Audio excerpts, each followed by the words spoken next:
Искаме да ви покажем как се прави динения мед по калпетровски. Ще видите как се стържи, как се цеди, как се загъстява. Всичко ще видите как се прави меда от дини. Защото Калпетрово имаме такъв обичай, като се обират бостаните, първо правим меда. Дините правим и от меда се прави много работи сладки. Калпетрово сме работливи хора, производители на всичко. И сега да вземем да настържим, да сложим да се вари. За да се почне цялата процедура, напред се измиват хубаво всички дини и тогава се насича.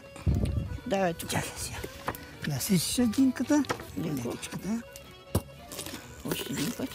Още един път. Тук. Да, сега другата. Почиш да стържиш. Сега се стържи, ето имаме специално стъргало, дето се стържат дините. Това стъргало се прави, всеки си го прави вкъщи. Специално за дини за стържене. За динен мед. За динен мед. Да се стържи. Защото може и с лъжица, но с лъжица не се стъргва хубаво. Едно време не е имало захар. Захар, помня аз нашите дядовци, като одева да предават наред, по една бучка ще не донесат и ние вече ще се избием и децата за захар. Какво нещо и захар? Всичко се подсладяваше с динен мед. На нивата, като отидем на нивата, вземаме една деличка, тогава нямаше буркани, така.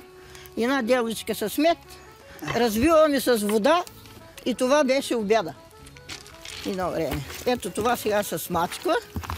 Няма значение какъв сорт дините. Дините, всичките дини стават за мед. Почти домашни дини. Всичките дини стават за мед. Сортовете стават. 100 кг, 150 кг за 5 кг мед.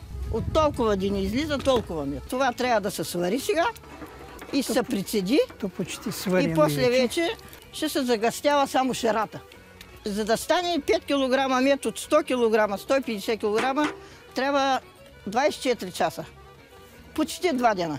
Това трябва да се свари, докато стане хубаво да се свари, да може да се прицеди през ситенцето. Първо се минава през едно ситенце, после се ситенцето за брашно и вече само чистия сок се налива и се загъстява. Стоим край котлона и подклаждаме. Докато извари, да стане на капки. Щом стане на 3 капки, чак тогава вече се смъква. Готов е меда.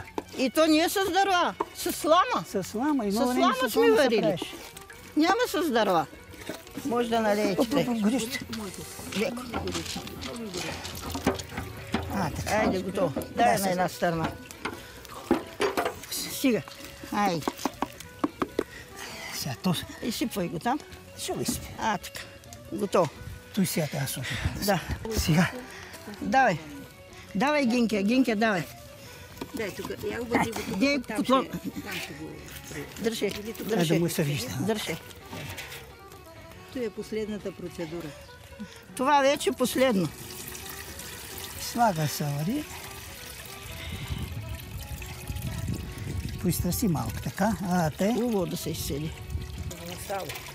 Да. И ето и малко прими там, къде го примиваш. Прими го малко. Сега това трябва да заври и така като кажеш, ето как капи сега. Трябва само 3 капки да капнат и да бъде готово. Ето, ако не го бъркаш, той ще кипне. Кипва. И така сега трябва да стане на 3 капки. Ето още тече. Трябва да стане на 3 капки. Да бъде готово. Виж ко, ние тук и нашия край сме производители на всичко. Ето, например, сега имаме кооперация по 650 кг от зърно. Жито ни дадаха. И ренда ни дават. Нашия край се позапази малко земеделието. Всичките обичаи се запазива. Има и Георгиев ден си правим, магнита си колим. Лазаров ден правим, Бабин ден правим. Имаме хубава танцова, водят по другите държави да играят кукери. Традициите си пазим, Калпет. Щом 3 капки капнат и край. Няма се развали цяла зима.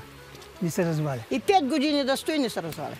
Щом го сложиш дамаджана или буркан, ето готови. Щом почна да надига, готово. Ето. Видяхте ли? Сега дишете. Ето. Ако не го бъркаш, той кипва, отива нагоре, защото се сгъстява. Няма нужда много да се сгъсти. После като го налееш в дамаджан или в буркан, става много гъсто, не можеш да го извадиш. Твърдява се много. Ствърдява се. Служи се. Ендрашето много хубав вкус докарва. Сега като постои вътре, той се изважда. Просто само миризмата да се вкуси.